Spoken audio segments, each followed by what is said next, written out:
Bismillahirrahmanirrahim. Assalamualaikum warahmatullahi wabarakatuh.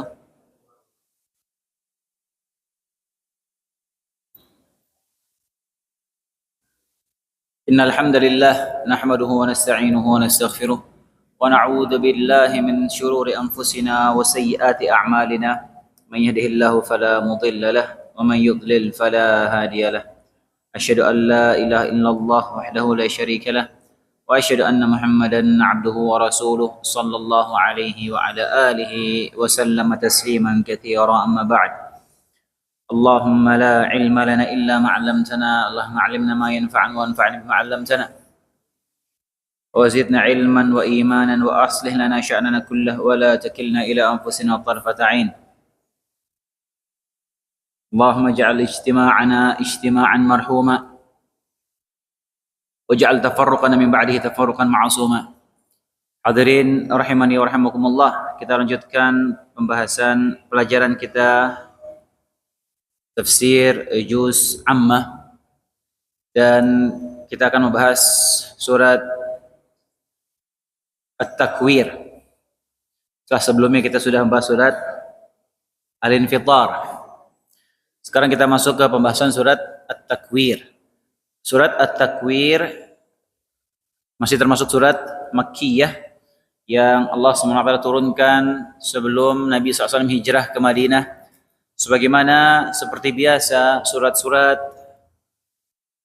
Makkiyah ini sering atau erat kaitannya dengan berita tentang hari kiamat, di mana kaum musyrikin Makkah mengingkari adanya hari kebangkitan atau tegaknya hari kiamat. Dan seperti surat Al-Infitar dan surat Al-Insyiqaq, surat At-Takwir ini masih menggambarkan tentang bagaimana dahsyatnya dan mengerikannya keadaan di hari kiamat nanti. Sebagaimana hadis yang sudah kita sebutkan pada pembahasan surat Al-Infitar dan surat Al-Insyiqaq, Nabi SAW bersabda, "Man sarrahu an yanzura ila yaumil qiyamah ka'annahu ra'yal 'ain, falyaqra idza syamsu kuwirat wa idza sama'u fatarat wa idza sama'u syaqqat." Barang siapa yang ingin melihat kejadian hari kiamat barang siapa yang ingin mengetahui kejadian hari kiamat seperti dia menyaksikannya dengan mata kepala sendiri, maka hendaknya dia membaca 3 surat itu. Surat Al-Insyiqaq, Al-Infitar, sama surat At-Takwir. Karena ketiganya membahas tentang bagaimana perubahan kondisi alam, kehancuran alam semesta di detik-detik terjadinya tegaknya hari kiamat. Kemudian di surat At-Takwir ini, dari permulaan ayat, Allah bersumpah dengan 12 sumpah berturut-turut, dengan 12 sumpah beruntun, yang mana Allah menekankan di ayat setelah sumpah-sumpah tersebut bahwasanya setiap jiwa, setiap manusia nanti dia akan benar-benar mengetahui apa yang dia kerjakan selama di dunia. Jadi Allah buka ayat ini dengan rentetan sumpah untuk menekankan satu poin itu, bahwasanya setiap jiwa nanti benar-benar akan mengetahui semua yang dia kerjakan dulu ketika di dunia.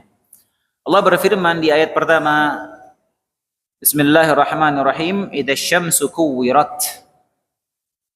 Ayat pertama Allah berfirman, tatkala matahari digulung. Kalau terjemahan di mushaf terjemahan kita, tatkala matahari digulung. Kita ketahui bersama hadirin azanallahu wa iyyakum bahwasanya matahari ini di antara makhluk Allah yang sangat besar. Di antara makhluk Allah yang begitu luar biasa dan menakjubkan. Sampai sebagai ilmuwan modern yang menyatakan bahwasanya jarak antara matahari dan bumi itu sekian juta kilometer gitu. Entah ngukurnya pakai apa itu anak nggak tahu. Sekian juta kilometer, dari mana hitung-hitungannya Allah taala alam. Ya, yang jelas dari ilmuwan modern menyatakan ya sekian kilometer lah, 150 juta kilometer wala entahlah berapa. Terus diameternya matahari itu dia menyatakan dia sekian kali lebih besar dari diameter bumi. Yang jelas matahari itu makhluk yang luar biasa, hadirin. Dan kalau kita lihat ya zaman sekarang kita bisa akses ya. Bagaimana penampakan matahari itu kalau dilihat dari jarak dekat, kalau di zoom itu di permukaan matahari itu kayak ledakan-ledakan gitu ya. Ledakan-ledakan api yang begitu besarnya. Ledakan-ledakan di permukaan matahari itu, dan sinarnya matahari itu begitu kuat, sangat powerful dan sangat panas. Yang jaraknya segitu jauhnya saja kita rasakan panasnya, Masya Allah. Apalagi di hari-hari belakangan ini. Dan yang lebih menakjubkannya lagi, matahari ini sejak awal penciptaan langit dan bumi ini matahari sudah ada, yang entah berapa lama alam semesta ini sudah ada. Ya, sekali lagi kalau kata ilmuwan modern, ya sekian miliar tahun lah. Anak nggak tahu kebenarannya, wallah taala alam. Hitung-hitungannya bagaimana, penelitiannya dengan metode apa, menyimpulkan sampai oh ini udah sekian ratus juta tahun, sekian miliar tahun. Di zaman sekian miliar tahun lah, wallah taala alam. Tidak tahu kapan sudah ada alam semesta ini dengan diciptakannya matahari itu. Dan kalau kita merenungi hadirin wa iyyakum, matahari ini dengan begitu besarnya, dengan kekuatan yang begitu menakjubkannya, kekuatan panasnya, ledakan-ledakannya, itu sudah berapa lama sejak awal penciptaan langit ini tidak habis-habis energinya, coba bayangin. Energi apa itu yang ada di situ tuh? Sehingga segitu kuatnya matahari itu tidak habis-habis, tidak berkurang panasnya, tidak meredup sedikit pun dengan waktu yang segitu lamanya.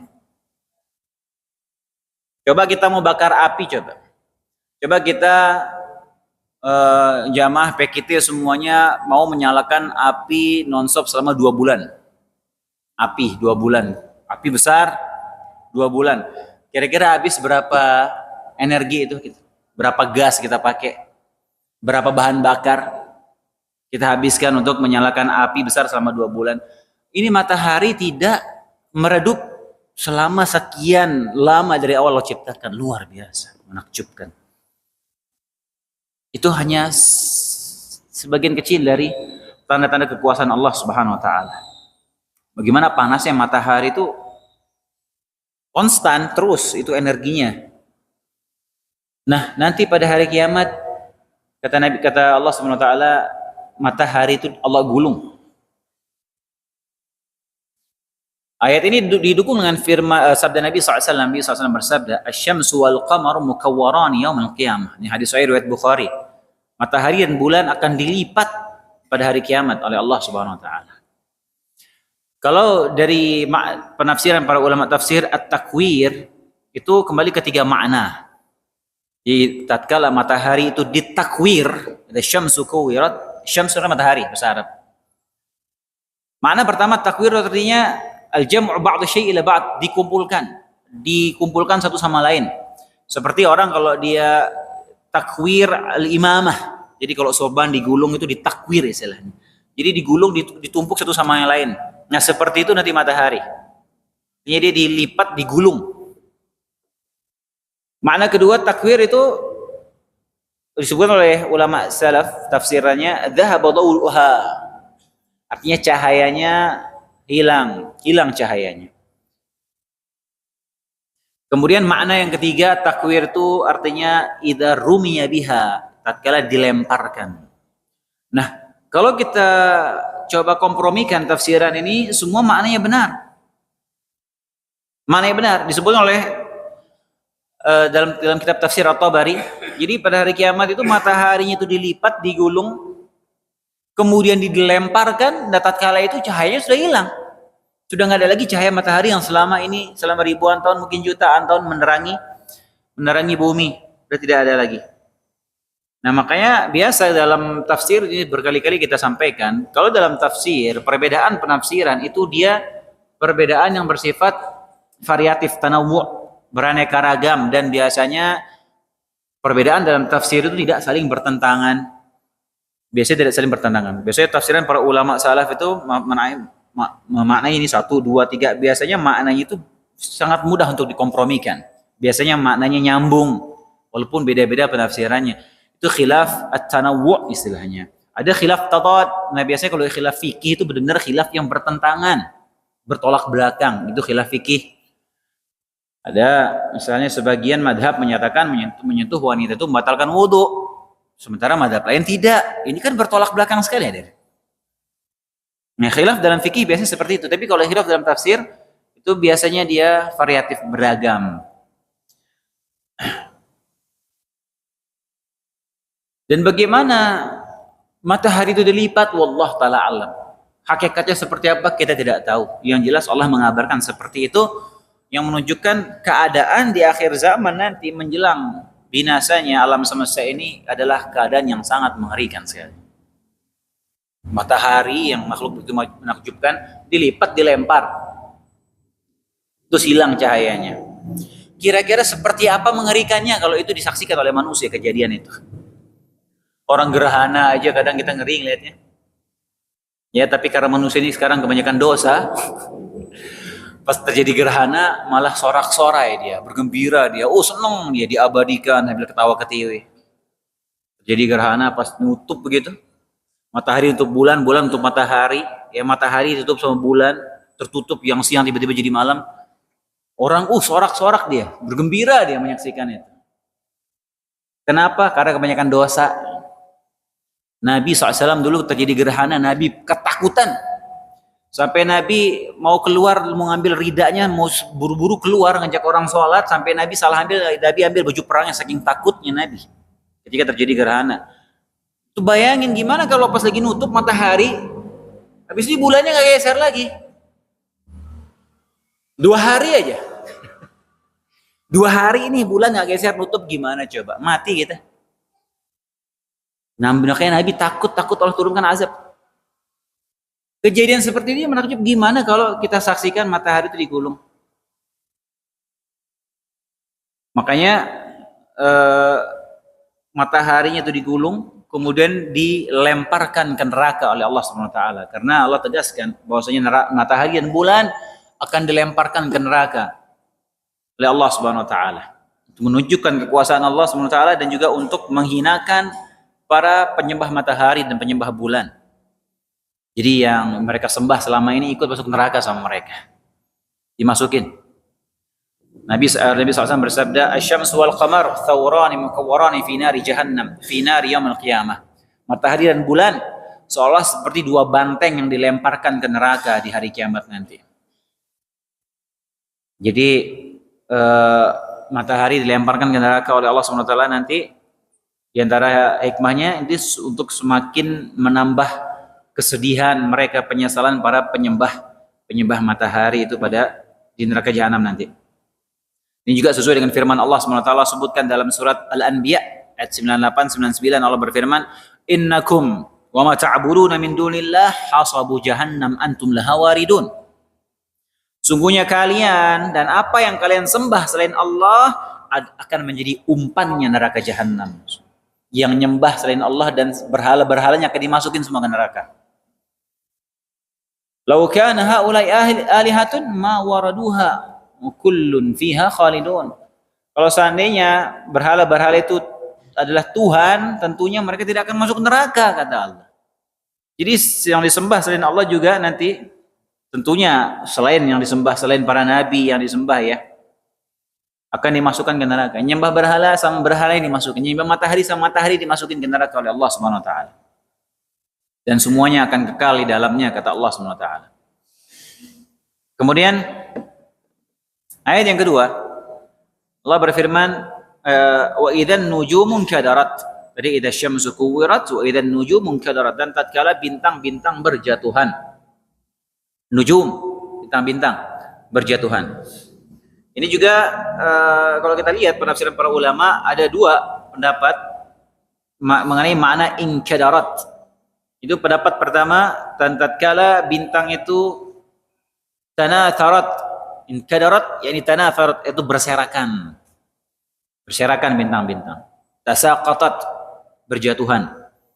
Makna yang kedua, taghayyarat, berubah, yaitu hilang cahayanya. Jadi sekali lagi ini tidak bertentangan tafsirannya. Jadi ketika bintang-bintang itu berjatuhan, maka jelas berubah sudah bentuknya dan hilang cahayanya. Dan kita sekali lagi coba kita bayangkan keadaan kejadian itu. Makanya yang mendapati kehancuran alam semesta ini adalah manusia yang paling buruk, yang paling tersisa. Seburuk-buruk manusia nanti adalah yang mendapati kehancuran alam semesta itu. Sisa-sisa manusia paling buruk yang benar-benar tidak mengenal Allah lagi. Ya, orang-orang yang masih ada keimanan sudah dicabut nyawanya oleh Allah Subhanahu wa taala semua. Sisa mereka orang paling buruk, pada mereka lah terjadi tegaknya hari kiamat. Coba bayangin bintang yang segitu banyaknya berjatuhan ke bumi, coba kira-kira gimana? Pernah dengar berita ada meteor jatuh kena rumah orang? Hancur itu rumahnya. Kebakar sebagian rumahnya kena meteor. Padahal biasanya enggak seberapa besar. Bayangin tuh bintang segitu banyaknya berjatuhan. Dan mataharinya digulung, dilempar, justru bintang-bintangnya berjatuhan. A'udzubillah. Kemudian yang ketiga, wa idzal jibalu suyirat. Dan tatkala gunung-gunung dijalankan. Suyirat artinya dijalankan. Gunung-gunung dijalankan. Ini juga ada dua pendapat di kalangan ahli tafsir. Pendapat yang pertama, suyirat yaitu quli'at minal ardi wa suyirat fil hawa. Jadi tatkala gunung-gunung, semua gunung-gunung itu akan dicabut dari pasaknya, diangkat, kemudian dia akan berterbangan di udara. Mana yang kedua, tahawwalat an manzilatil hijarah fatakunu kathiban mahila. Mana yang kedua, yaitu gunung-gunung itu yang tadinya dia kokoh, ada yang sebagian gunungnya keras dari batu, ya terutama daerah Jazirah Arab itu gunung-gunungnya gunung batu ya. Kalau kita ini gunungnya tanah pasir, kalau di sana tuh gunung itu batu. Di tafsiran yang kedua, yang tadinya kokoh gunung yang dari batu tersebut, dia akan menjadi debu yang berhamburan. Ya, sebagai Allah sebutkan bahwa gunung itu kokoh dan menjadi pasaknya bumi. Allah tegaskan wa idzal jibalu kaifa nusibat. Lihat bagaimana gunung-gunung, bagaimana Allah tegakkan, Allah tancapkan gunung-gunung itu. Sampai jadi perumpamaan. Tuh, orang ini dia kokoh seperti gunung. Nanti pada hari kiamat itu gunung yang menjadi simbol kekokohan, yang kekuatan itu akan dicabut, dia akan berterbangan dan dia akan hancur lebur seperti debu. Dia akan dijalankan oleh Allah SWT di udara gunung-gunung tersebut. Dalam ayat ini Allah sebutkan dalam surat An-Naml ayat 88 Allah berfirman, "Wa taral jibala tahsabuha jamidatan wa hiya tamurru marra as-sahab. Sunnallahi alladzi atqana kulla syai' innahu khabirun bima taf'alun." Dan kalian lihat gunung-gunung itu, kalian sangka dia tetap di tempatnya, padahal nanti pada hari kiamat dia akan berjalan seperti jalannya awan. Terbangan itu gunung-gunung. Jadi kalau dari ayat-ayat yang ada, kondisi gunung pada hari kiamat nanti dia ada beberapa tahapan. Pertama, gunung itu dicabut dari pasaknya, semua gunung-gunung. Kemudian itu gunung akan diterbangkan oleh Allah SWT. Sebagaimana firman Allah SWT dalam surat An-Naba, "Wasuyyiratil jibalu fakanat saraba." Dan gunung-gunung pun dijalankan sebagaimana sehingga menjadi seperti fata morgana. Setelah gunung itu dicabut, kemudian diterbangkan, kemudian gunung-gunung tersebut akan Allah hancurkan sehancur-hancurnya. Maka seperti yang dilihat tadi itu berterbangan seperti fata morgana. Diangkat, berterbangan, terus kemudian Allah hancurkan. Allah sebutkan dalam surat Thaha ayat 105, "Wa yas'alunaka 'anil jibal." Mereka bertanya kepadamu wahai Muhammad tentang gunung-gunung. "Qul yansifuha faqul yansifuha rabbi nasfah." Katakanlah wahai Muhammad bahwasanya Tuhanmu akan menghancurkan gunung-gunung tersebut pada hari kiamat sehancur-hancurnya. Jadi gunung-gunung itu sudah diangkat, dihancurkan, jadi bumi ini nanti akan dibuat jadi rata oleh Allah SWT. Enggak la tara fiha iwajan wala amta, enggak ada kemiringan, enggak ada gelombangnya. Ubussatil jibalu bassa dalam satu Waqiah. Dan gunung-gunung dihancurkan sehancur-hancurnya. Fakanat haba'am mumbatha. Maka jadilah ia seperti debu-debu yang berterbangan. Subhanallah. Kemudian firman Allah SWT juga dalam surat Al-Qari'ah, "Wa takunul jibalu kal'ihnil manfush." Dalam banyak ayat telah sebutkan. Dan tatkala gunung-gunung itu jadi seperti bulu-bulu yang berhamburan. Gunung seperti bulu yang berhamburan berterbangan, hancur lebur. Coba hadirin azallahu wa coba kita bayangin. Ada pohon besar tumbang aja, suaranya ngeri kayak gimana? Suara patahnya pohon besar kemudian jatuh, kira-kira suara gemuruhnya seperti apa? Coba antum bayangin gimana suaranya ketika gunung itu dicabut dari pasaknya kemudian berterbangan kemudian hancur lebur. Kira-kira suaranya seperti apa? Na'udzubillah, mengerikan. Ngeri. Makanya nggak salah Allah sebutkan keadaan itu keadaan sangat mengerikan, kondisi manusia sudah aneh-aneh ketika itu saking ketakutannya kondisi itu.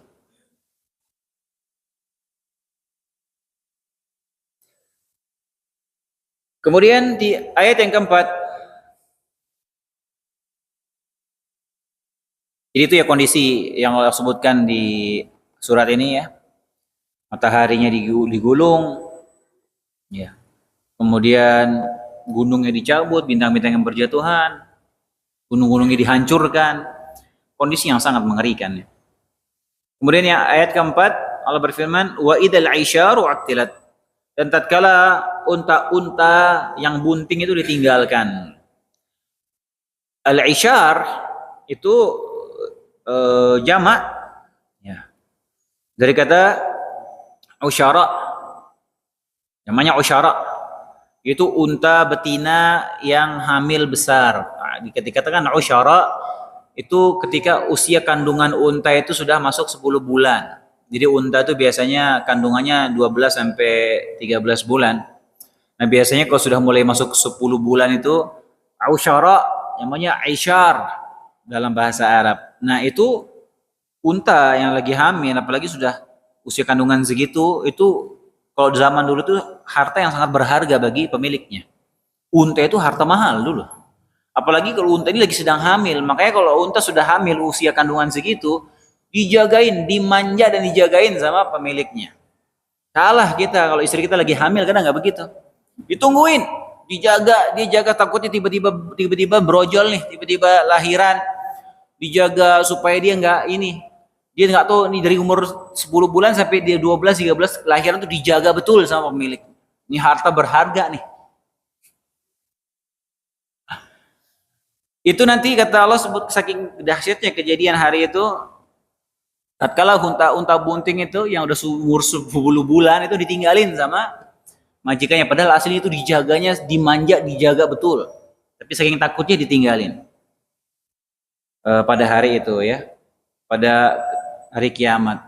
Jangankan unta ya. Lihat bagaimana Allah gambarkan kengerian keadaan hari itu, bagaimana respon manusia. Ketika menghadapi kengerian hari itu Allah sebutkan dalam surat Al-Hajj ayat 1 dan ayat 2. Ya ayuhan nas ittaqu rabbakum inna zalzalatas sa'ati syai'un 'adzim. Wahai manusia sekalian, bertakwalah kalian kepada Allah, sungguh kegoncangan hari kiamat adalah sesuatu yang sangat dahsyat. Yauma tarawunaha tadhalu kullu murdi'atin amma arda'at wa tad'u kullu dhati hamlin hamlaha wa taran nasa sukara wa ma hum bisukara walakinna 'adzaballahi syadid. Pada hari itu engkau melihat wanita yang menyusui anaknya, dia tinggalin anak susuannya. Wanita yang sedang hamil ketika itu langsung dikeguguran seketika saking takutnya pada hari itu. Engkau melihat manusia seperti orang mabuk padahal mereka tidak mabuk, akan tetapi azab Allah sangat pedih, mengerikan. Ada orang lagi hamil langsung keguguran. Orang lagi hamil 8 bulan langsung keluar itu. Lagi hamil 5 bulan langsung keluar saking takutnya, ngerinya menyaksikan kengerian hari itu. Wanita yang begitu sayangnya sama anak susuannya masih bayi, yang mana-mana digendong, didekap, dia tinggalin saking takutnya pada hari. Apalagi sekedar unta hamil hadirin. Kemudian di ayat yang kelima Allah berfirman, wa idzal wuhushu husyirat. Dan tatkala binatang-binatang liar dikumpulkan. Ini beberapa kali kita sempat singgung ayat ini, di antara dalil yang dijadikan pegangan oleh sebagian ulama yang menyatakan bahwasanya nanti pada hari kiamat nanti yang dibangkitkan itu oleh Allah Subhanahu wa taala bukan hanya manusia tapi hewan-hewan juga dibangkitkan oleh Allah Subhanahu wa taala. Yang dari dalilnya ini dalam surat At-Takwir ayat 5. Dan tatkala hewan-hewan liar wuhush itu bukan maknanya hewan secara umum ya. Wuhush itu artinya hewan buas, hewan liar. Ya kayak semacam macan, singa, ya harimau. Ya, itu hewan buas, wuhush kalau dalam bahasa Arab. Itu dikumpulkan. Ini isyarat bahwasanya pada hari kiamat itu jangankan hewan yang jinak, hewan buasnya dikumpulkan. Husyirat ini ada dua tafsiran dengan para ulama ya. Makna yang pertama itu dikumpulkan, makna yang kedua dimatikan. Dan sekali lagi perbedaan makna tafsir seperti tidak bertentangan. Dia ya artinya hewan-hewan itu dia dimatikan dulu semuanya, baru kemudian mereka dibangkitkan dan dikumpulkan. Di antara dalil yang mendukung pendapat tadi bahwasanya yang dibangkitkan itu hanya bukan cuma manusia sama jin. Ingat ya, bukan cuma manusia sama jin. Hewan juga Allah bangkitkan, Allah kumpulkan nanti pada hari kiamat. Di antara dalilnya yang mendukung itu surat Al-An'am ayat 38. Allah berfirman, "Wa ma min dabatin fil ardi wala ta'irin yatiru bi janahihi illa umamun amsalukum." Dan tiadalah binatang-binatang yang ada di muka bumi dan burung-burung yang terbang dengan kedua sayapnya, melainkan mereka juga umat seperti kalian. Bukan kita juga umat manusia, ada juga umat hewan. Mereka juga umat seperti kalian, kata Allah. Ma farratna fil kitabi min syai' thumma ila rabbihim yuhsyarun. Tiadalah Allah meluputkan sesuatu pun dalam Al-Quran. Enggak ada yang luput. Dan kemudian kepada Allah lah mereka akan dikumpulkan. Kemudian juga ayat yang mendukung bahwasanya hewan juga akan dibangkitkan. Ini biasanya 3 ayat ini sudah sempat kita singgung beberapa pertemuan yang dulu-dulu. Dalam surat Asy-Syura ayat 29. Allah berfirman, "Wa min ayatihi khalqus samawati wal ard wa ma batha fihima min dabbah wa huwa ala jam'ihim idza yasha'u qadir." Di antara ayat-ayat tanda-tanda kekuasaan Allah, Allah menciptakan langit dan bumi dan makhluk-makhluk hewan-hewan melata yang Allah sebarkan pada langit dan bumi itu, dan Allah lah Maha Kuasa untuk mengumpulkan mereka apabila Allah menghendakinya. Ayatnya juga dalilnya apa? Wa idzal wuhusyu husyir, dan tatkala hewan-hewan buas dikumpulkan. Jadi ini tidak bertentangan, mereka dulu akan mati hewan-hewan tersebut, kemudian akan dibangkitkan, dikumpulkan oleh Allah Subhanahu wa taala.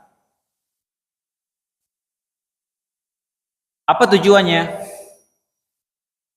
Di antara hikmahnya kenapa hewan itu dibangkitkan, dikumpulkan oleh Allah Subhanahu wa taala untuk menunjukkan keadilan Allah Subhanahu wa taala. Jadi dalam hadis disebutkan la tu'addunnal huquqa ila ahliha. Sungguh yang namanya hak seseorang itu akan dikembalikan kepada pemilik hak tersebut, pasti akan kembali. Jadi jangan kita sedih kalau hak kita diambil, dirampas orang lain. Pasti akan kembali kepada kita.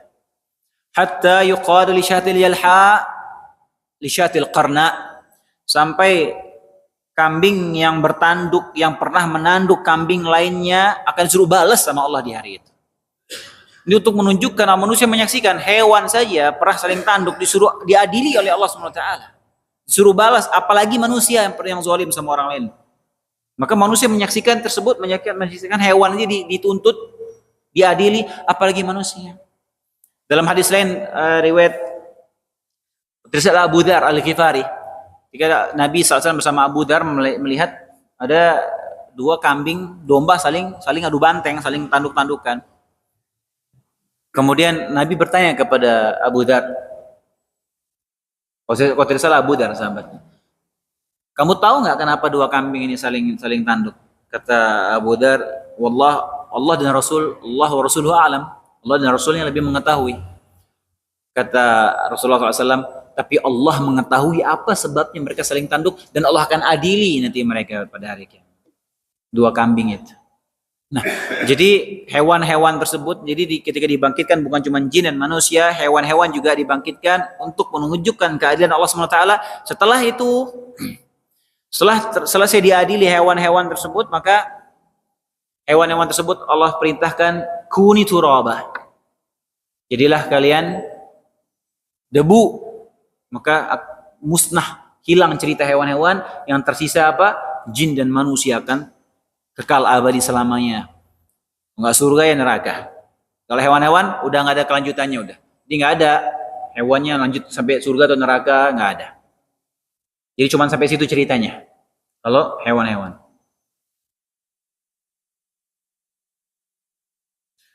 Kemudian ayat yang ke-6, Allah Subhanahu wa taala berfirman, "Wa idzal biharu sujjirat." Dan tatkala lautan itu dinyalakan, dibakar oleh Allah Subhanahu wa taala. Ini juga diantara kengerian hari kiamat, lautan itu menyala. Bihar itu bukan maknanya laut secara khusus ya. Tapi secara umum semua jenis air di muka bumi ini itu bisa dinamakan bihar. Makanya yang akan menyala nanti itu bukan cuma lautan, sungai juga, danau juga, semua, selat, teluk, semuanya akan menyala. Ini juga diantara kengerian ya hari kiamat ya. Nah, jadi air-air tersebut, air lautan dan juga air tawar maupun air asin, air danau, sungai, air lautan dan yang lainnya, semuanya nanti akan menyatu, akan disatukan oleh Allah Subhanahu wa taala. Karena ada pemisah ya antara air tawar dan air asin. Ada pemisah. Bahkan Anda pernah lihat berita ya, di dalam laut itu ada sungai air tawar. Anda nggak tahu antum pernah dengar atau enggak? Ada fotonya. Jadi dalam laut ada aliran sungai mengalir di dalam laut itu. Ada pernah nemukan, dan air yang mengalir itu air tawar, dia tidak menyatu. Dan ini benar yang Allah sebutkan dalam surat Al-Furqan. Wa huwa alladhi marajal bahraini hadza 'adbun furatun wa hadza milhun ujaj. Wa bainahuma barzakhun. Dan Allah yang membiarkan dua air mengalir berdampingan. Hadza 'adbun, ini yang tawar, wa hadza milhun ujaj, ini yang asin lagi pahit. Wa bainahuma barzakhun. Wa bainahuma barzakhan wa hijran mahjura. Di antara keduanya ada barzakh, pemisah, enggak bisa bersatu. Jadi terkadang ada mengalir di air laut itu ada air tawar, subhanallah, dia enggak nyatu. Dalam surat Ar-Rahman juga Allah berfirman, marajal bahrain yaltaqiyan bainahuma barzakhun la yabghiyan. Ada dua laut yang mengalir, di antara keduanya ada pemisah, dia enggak bisa menyatu. Dua laut ini dua air yang berbeda. Kekuasaan Allah Subhanahu wa taala. Nanti pada hari kiamat, barzakh, pemisah tersebut akan diangkat oleh Allah Subhanahu wa taala sehingga semua air itu akan menyatu. Karenanya terkait ayat ini juga para ulama menyebutkan ada dua makna.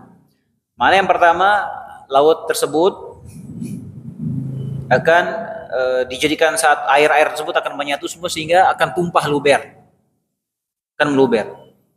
Makna yang kedua, air-air tersebut semua akan dinyalakan oleh Allah Subhanahu wa taala. Dan kalau kita renungi bagaimana mengerikannya ya kondisi itu. Kita tahu di muka bumi ini 2/3-nya air. Daratan cuma 1/3-nya. Lah bayangin aja kalau 2/3 bumi yang isinya air itu menyala, luber tumpah.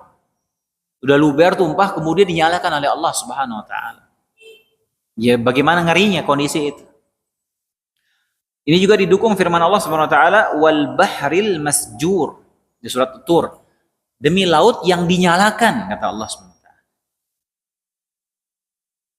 Jadi maknanya sujjirat, wa idzal biharu sujjirat, itu ada yang maknanya uqidat, dinyalakan, dia menyala. Mana lain disebutkan pada ahli tafsir yaitu muliat. Dia jadi penuh sampai dia tumpah, meluap, tumpah. Dan ini sekali lagi tidak bertentangan ya. Sekali lagi tidak bertentangan. Jadi ketika air itu semuanya sudah menyatu, yang tawar maupun yang asin sehingga tumpah meluber, kemudian Allah nyalakan air tersebut. Jadilah bihar sujjarat. Ini Mujahid, seorang ulama tabi'in ahli tafsir berkata, "Fujjira ba'daha fi ba'd al-'adb wal milh fasaratil buhur kullaha baharan wahida." Menafsirkan ayat tersebut, itu airnya kan meluap sehingga bercampur satu sama lain antara air yang tawar dengan air yang asin, maka menjadi satu lautan. Kemudian Ibnu Abbas radhiyallahu ta'ala anhu berkata, "Uqidat fasarat naran tattarim." Artinya sujirat tadi itu lautan dinyalakan sehingga menjadi api yang bergejolak. Jadi sebagian juga ulama salaf memaknai sujirat wa idal biharu sujirat itu yubisat, artinya menjadi kering. Itu tafsiran Qatadah, dhahaba ma'uha falam yabqa fiha qatrah. Jadi airnya semua hilang, enggak tersisa setetes pun. Sekali lagi, semua tafsiran para ulama ini bisa dikompromikan. Jadi pada hari kiamat air-air semua disatukan oleh Allah Subhanahu wa taala, yang air tawar, air asin, air danau, air lautan, air sungai, semua menyatu. Kemudian sekarang saking banyak ini air, mungkin air-air yang ada dalam tanah juga akan keluar ke permukaan. Kemudian meluap, meluber, kemudian Allah nyalakan air tersebut sampai dia mengering habis air tersebut. Sekali lagi akan dijadikan rata semua nanti. Kita pernah bahas terkait dengan padang mahsyar. Apakah padang mahsyar itu di bumi yang lain bukan bumi ini? Sebagian berpendapat ya bumi ini akan jadi padang mahsyar, semua akan diratakan oleh Allah Subhanahu wa taala. Gunungnya rata, lautnya rata, akan menjadi tanah lapang rata, tidak ada bengkok, nggak ada celah, nggak ada gundukan, apalagi posisi tidur nggak ada. Nggak ada gunung, nggak ada lembah, semua rata. Bisa jadi hikmahnya itu. Gunungnya dicabut, dihancurkan, lautnya jadi air jadi meluap, dibakar sampai kering. Hikmah Allah Subhanahu wa taala. Ini juga menunjukkan kepada kita bagaimana mengerikannya kondisi pada hari tersebut, wal'iyadzubillah. Jadi lautannya menjadi lautan api ya, lautan api. Habis terbakar lalu menjadi kering semuanya. Dan itu mudah bagi Allah Subhanahu wa taala. Baik. Hadirin hadirat rahimanallahu wa iyyakum. Kalau kita lihat di 6 ayat awal, sebagaimana yang dijelaskan oleh Ubay bin Ka'ab radhiyallahu ta'ala anhu dan juga Ibnu Abbas, bahwasanya 6 ayat pertama itu perkara-perkara yang terjadi di dunia sebelum ditiupkannya sangkakala yang pertama, sebelum ditiupkannya sangkakala yang kedua. Jadi setelah ditiupkannya sangkakala yang pertama, maka terjadilah kehancuran tersebut. Nah, yang tadi disebutkan di 6 ayat pertama itu terjadi sebelum ditiupkannya sangkakala yang kedua. Artinya setelah ditiupkannya sangkakala yang pertama. Makanya ditiupkannya sangkakala itu 2 kali ya. Sebagian berpendapat 3 kali, ini khilaf di kalangan para ulama, ini khilaf yang khilaf ringan dalam masalah akidah. Allah berfirman, "Wa nufikha fis-sur," dan tatkala ditiupkan sangkakala, "Fasu'iqa man fis samawati wa man fil ardi illa man syaa Allah." Maka semua yang ada di langit dan di bumi akan mati. Kecuali yang Allah kehendaki, "Tsumma nufikha fihi ukhra fa idahum qiyamun yanzurun." Kemudian ditiupkan lagi sangkakala yang kedua, maka ketika itu mereka berdiri, dibangkitkan. Tiupan yang kedua untuk membangkitkan manusia untuk dihisab, untuk berdiri di padang mahsyar. Nah, 6 ayat yang pertama tadi kata Ubay bin Ka'ab dan Ibnu Abbas itu sebelum ditiupannya sangkakala yang kedua, kejadian-kejadian itu. Itu setelah yang pertama. Makanya di ayat selanjutnya, ayat ke-7 itu perkara-perkara terjadi setelah ditiupkannya sangkakala yang kedua. Di ayat yang ke-7 Allah Subhanahu wa taala berfirman, "Wa idzan nufusu zuwijat." Dan tatkala jiwa-jiwa dipertemukan. Udah Isya. Dan tatkala jiwa-jiwa dipertemukan. Ada 3 tafsiran di kalangan para salaf terkait ayat ini. Terus apa maksudnya jiwa-jiwa dipertemukan itu? Tafsiran pertama yaitu jiwa atau ruh seseorang itu dikembalikan ke jasadnya. Ini tafsiran yang pertama. Tafsiran yang kedua Maksudnya nufus, jiwa-jiwa itu dipertemukan. Maksudnya masing-masing orang akan dikumpulkan dengan yang sejalan dengannya. Pada hari kiamat. Yang kafir sama orang kafir. Yang Yahudi sama Yahudinya. Yang ahli maksiat sama ahli maksiatnya. Yang pezina sama pezinahnya. Yang orang soleh sama orang solehnya. Dikumpulkan sama lettingannya lah. Kemudian yang ketiga, ini tafsiran disebutkan oleh sebagian salaf juga, yaitu ini tafsiran dari Atha bin Abi Rabah, yaitu jiwa-jiwa kaum mukminin dipertemukan dan dinikahkan dengan bidadari-bidadarinya di surga. Insyaallah akan kita jelaskan lebih detail di ayat yang ketujuh ini pada pertemuan berikutnya. Demikian yang kita bisa kaji, semoga bermanfaat. Kita tutup dengan baca doa kafaratul majlis. Subhanakallahumma bihamdika asyhadu an la ilaha illa anta astaghfiruka wa atubu ilaik. Assalamualaikum warahmatullahi wabarakatuh.